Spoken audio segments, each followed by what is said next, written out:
Halo, kembali lagi bersama kami. Kali ini kita mau kupas tuntas bab 4 dari buku The Innovator's Dilemma, judulnya Apa yang naik tidak bisa turun. Nah, ini nih yang menarik. Pernah kepikiran nggak? Kenapa ya perusahaan-perusahaan yang udah gede, sukses banget, jago bikin produk canggih, mahal, kok malah sering banget kayak kesulitan gitu waktu mau coba masuk ke pasar yang lebih simple, lebih murah? Padahal kan kalau naik kelas ke pasar yang lebih premium, mereka jago banget. Kayak ada tarikan kuat ke timur laut gitu ya, ke arah premium terus. Contohnya jelas banget di buku ini soal industri disk drive, ya kan? Produsen-produsen besar yang biasa supply buat mainframe, buat mini komputer, itu gampang banget bikin drive yang kapasitasnya makin gede, makin cepet. Lancar lah pokoknya kalau naik kelas. Tapi begitu muncul pasar baru kayak PC desktop atau laptop yang butuhnya drive lebih kecil, lebih murah, misalnya yang 5,25 inci, terus 3,5 inci, mereka itu telat banget responsnya. Atau malah nggak masuk sama sekali. Aneh ya, kayak sengaja gitu ngebiarin pasar baru itu. Kenapa sih susah banget buat turun gunung? Nah ini dia, kelihatannya aneh, tapi sebetulnya ada logika bisnis yang kuat banget di baliknya. Buku ini kan ngenalin konsep namanya jaringan nilai atau value networks. Intinya gini, setiap pasar, mau itu mainframe, mini komputer, PC, itu punya semacam ekosistemnya sendiri.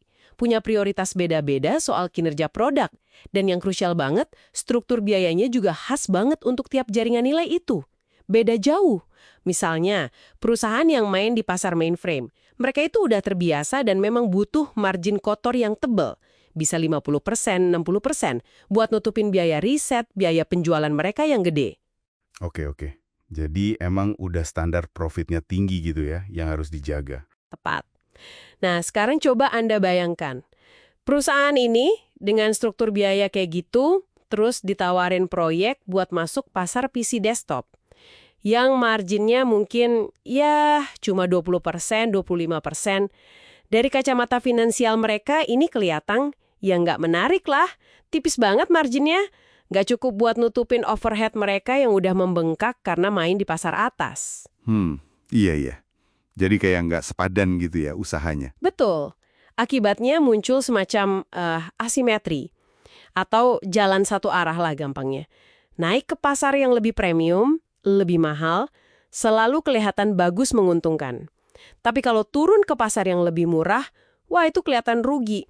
Ini jebakan pertama, sangat rasional kelihatannya. Masuk akal banget sih penjelasannya. Dan ini pasti ngaruh banget ke gimana mereka milih-milih proyek kan.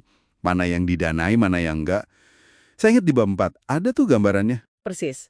Nah, ini jebakan kedua. Proses alokasi sumber daya internal di perusahaan itu. Coba Anda bayangkan jadi manajer di sana. Ada dua proposal masuk. Proposal pertama, bikin produk baru yang lebih canggih lagi buat pelanggan utama mereka, pasarnya jelas, butuhnya apa jelas, marginnya tebal. Proposal kedua, ini bikin produk lebih sederhana, mungkin pakai teknologi baru yang agak beda, buat pasar baru yang, ya belum jelas lah ukurannya, pelanggannya siapa juga nggak pasti, terus marginnya tipis lagi. Wah, ya jelas milih yang pertama lah ya kalau gitu, udah pasti cuannya. Nah, hampir pasti proposal pertama yang menang. Secara rasional, itu keputusan yang paling benar buat perusahaan saat itu. Akibatnya apa? Ya sistem internal perusahaan itu, proses alokasi sumber dayanya, secara alami, secara sistematis, justru menyaring, bahkan membunuh ide-ide buat pasar bawah yang disruptif tadi. Jadi, ironis banget ya, ini bukan karena manajemen yang nggak becus, tapi justru karena mereka terlalu bagus, terlalu rasional, terlalu fokus ke profit jangka pendek dan pelanggan yang udah ada. Tepat sekali. Ini inti dari dilemanya. Mereka itu melakukan persis apa yang diajarkan di sekolah bisnis. Layani pelanggan terbaikmu, fokus pada aktivitas yang paling menguntungkan. Tapi justru tindakan-tindakan rasional itulah yang bikin mereka jadi lumpuh atau nggak bisa bergerak lincah buat merespon ancaman dari bawah. Pola ini kelihatan lagi di industri baja. Pabrik baja raksasa yang terintegrasi, mereka fokusnya ya bikin baja lembaran kualitas tinggi. Marginnya bagus kan? Pasar baja tulangan, rebar, yang marginnya tipis, nggak menarik.